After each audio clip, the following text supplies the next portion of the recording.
ഹൈദരാബാദിലേക്കുള്ള യാത്രയിലാണ്. നമ്മളിപ്പോൾ വന്ന് നിൽക്കുന്നത് ആന്ധ്രയിലാണ്. ഏകദേശം നാട്ടിൽ നിന്ന് 850 കിലോമീറ്റർ ഓടി നമ്മളിപ്പം ആന്ധ്ര സ്റ്റേറ്റിൽ വന്നിട്ടുണ്ട്.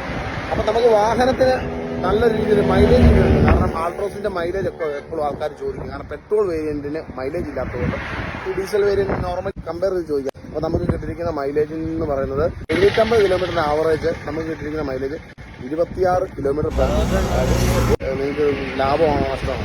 ആക്ച്വലി ഇത് ലാഭം തന്നെയാണ്. പിന്നെ ഡീസൽ വാഹനം ആയതുകൊണ്ട് കുറച്ച് മെയിൻ്റെനൻസ് ഉണ്ട്. ലോങ് ഓടാൻ വേണ്ടി മാത്രമായിട്ട് ഈ വാഹനം നമ്മൾ ചൂസ് ചെയ്യുന്നതുകൊണ്ട്.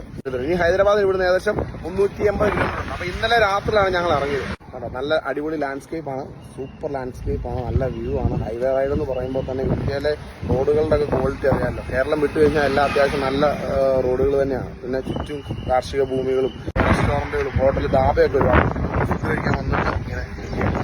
അപ്പോൾ കൂടുതൽ വിശേഷങ്ങൾ നമുക്ക് ഹൈദരാബാദ് നിന്നിട്ട് കാണാം.